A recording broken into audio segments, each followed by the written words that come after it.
Hi friends, అందరికీ నమస్కారం. మనం ఇంతకు ముందు వీడియోలో హస్కీ వాయిసెస్ని ఎలా ఇమిటేట్ చేయాలనేది దాని గురించి మాట్లాడుకున్నాం. ఈ వీడియోకి వచ్చేసరికి వాయిస్ టెంపో. అసలు వాయిస్ టెంపో అంటే ఏంటి, ఈ వాయిస్ టెంపో ద్వారా మన వాయిస్ని ఎట్లా మార్చొచ్చు అనే అంశం గురించి మాట్లాడుకుందాం. అసలు వాయిస్ టెంపో అంటే ఏంటి?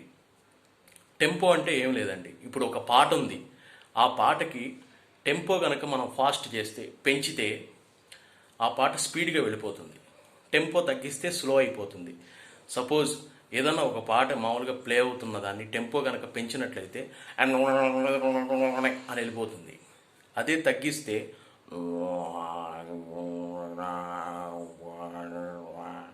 అలా వస్తుంది. సేమ్ వాయిస్ టెంపో కూడా అంతే. మన వాయిస్ని ఫాస్ట్ చేయటం, స్లో చేయటం, జస్ట్ ఇది కనుక చేస్తే వాయిస్లో మనకి తెలియకుండానే చేంజ్ అనేది కనబడుతుంది. సపోజ్ ఇప్పుడు ఒక అడ్రస్ చెప్పాలి, ఆ అడ్రస్ని మామూలుగా చెప్తే ఎలా ఉంటుంది, టెంపో పెంచితే ఎలా ఉంటుంది, టెంపో తగ్గిస్తే ఎలా ఉంటుంది చూద్దాం. ఈ వేరియేషన్స్ చూస్తే ఆ వాయిస్ అసలు ఎలా చేంజ్ అవుతుంది అనేది మనకు అర్థమవుతుంది. జనరల్గా ఒక అడ్రస్ ఏదైనా చెప్దాం అనుకోండి, ఇప్పుడు స్ట్రైట్గా వెళ్ళిన తర్వాత ఒక సర్కిల్ వస్తుందండి. ఆ సర్కిల్ నుంచి రైట్కి వెళ్తే టెంపుల్ వస్తుంది. ఆ టెంపుల్ నుంచి లెఫ్ట్కి వెళ్తే ఒక సూపర్ మార్కెట్ వస్తుంది. ఆ సూపర్ మార్కెట్ పక్క సందులోనే మీరు చెప్పేటువంటి ఆ అడ్రస్ అండి అని జనరల్ వాయిస్తో చెప్తాం. ఇదే వాయిస్తో కొంచెం ఫాస్ట్గా చెప్పామనుకోండి, ఇప్పుడు మీరు స్ట్రైట్కి వెళ్ళిపోండి. స్ట్రైట్కి వెళ్ళిపోయిన తర్వాత అక్కడ రైట్ సైడ్లో ఒక సర్కిల్ వస్తుంది. సర్కిల్ నుంచి రైట్ సైడ్కి వెళ్ళండి. రైట్ సైడ్కి వెళ్ళిన తర్వాత అక్కడ ఒక టెంపుల్ వస్తుంది. టెంపుల్ నుంచి లెఫ్ట్కి వెళ్ళండి. లెఫ్ట్కి వెళ్ళిపోయిన తర్వాత కిందకి వెళ్ళండి. అక్కడ మీరు అనుకున్నటువంటి ఒక సూపర్ మార్కెట్ ఉంటుంది. ఆ సూపర్ మార్కెట్ పక్క సందులోనే మీరు ఇట్లా ఫాస్ట్ చేసాం. అదే స్లో చేసాం అనుకోండి, స్ట్రైట్గా వెళ్ళండి, అక్కడ ఒక సర్కిల్ వస్తుంది. ఆ సర్కిల్ నుంచి రైట్కి వెళ్ళండి. కొంచెం ఎదరికి వెళ్ళిన తర్వాత ఒక టెంపుల్ వస్తుంది. ఆ టెంపుల్ నుంచి లెఫ్ట్కి వెళ్ళండి. లెఫ్ట్కి వెళ్ళిన తర్వాత ఒక సూపర్ మార్కెట్ వస్తుంది ఆ పక్క సందులోనే. ఇట్లా ఫాస్ట్ చెప్పడం, స్లో చెప్పడం వల్ల ఆ వాయిస్లో చేంజ్ అనేది కనబడుతుంది. సపోజ్ ఫాస్ట్ చెప్పడం వల్ల మనకి వాయిస్ ఎలా వస్తుందండి, ఏ వాయిస్లో వస్తాయి మనకి అంటే, సపోజు ఒక జర్నలిస్టులు మాట్లాడేటువంటి మాటలు టెంపో ఫాస్ట్ ఉంటాయి.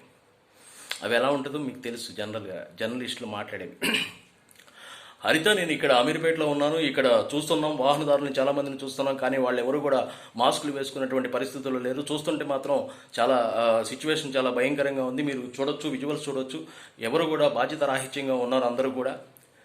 ఈ టైప్లో జర్నలిస్టులు మాట్లాడతారు. అదే ఈ టెంపో ఫాస్ట్ చేయడం వల్ల పంతులు గారు మంత్రాలు ఎలా చదువుతారు, శుక్లాంబరం విష్ణు శశివరం ప్రసన్నవనం జాయ సర్వవిఘ్నోపశాంతి మార్గం ఇట్లా వెళ్ళిపోతుంది. అంటే మన టెంపోని పెంచడం వల్ల కొన్ని వాయిస్లు వస్తాయి. జర్నలిస్టుల వాయిస్లు కావచ్చు, లేదంటే ఇలాగా పంతులు గారి వాయిస్ కావచ్చు. ఇప్పుడు రవితేజ గారు లాంటి వాయిస్ కూడా ఆయన కూడా ఫాస్ట్గా ఉంటుంది.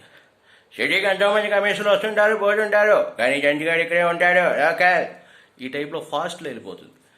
అలాగే స్లోగా చేయటం వల్ల కొన్ని వాయిస్లు చాలా కూల్గా మాట్లాడేటువంటి వాయిస్ మనం ఇమిటేట్ చేసే అవకాశం ఉంటుంది. ఎందుకంటే ముందు మన ఫ్రీక్వెన్సీని ఫాస్ట్కి జరుపుకోవాలి, స్లోకి తెచ్చుకోవాలి, జనరల్గా మాట్లాడాలి. ఇది మాట్లాడగలిగితే మిమిక్రీలో ఇదొక వాయిస్ టెంపో అనేది కూడా ఒక ముఖ్యమైనటువంటి ఇంపార్టెంట్, బాగా గుర్తుపెట్టుకోవాల్సినటువంటి విషయం అన్నమాట. వాయిస్ టెంపో మనం అడ్జస్ట్ చేసుకోగలిగితే, మన మాడ్యులేషన్ని ఫాస్ట్గా స్లోగా చేయగలిగితే ఈజీగా వాయిస్ చేంజ్ చేసేటప్పుడు మనకి ఇంకా ఈజీ అవుతుందన్నమాట. మీకు అర్థమైందనే అనుకుంటున్నాను. ఇంకా దీనికి సంబంధించి డీటెయిల్డ్గా ఇంకా మరిన్ని వీడియోస్ చేస్తాను.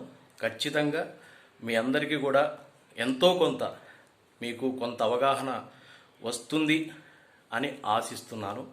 Thank you.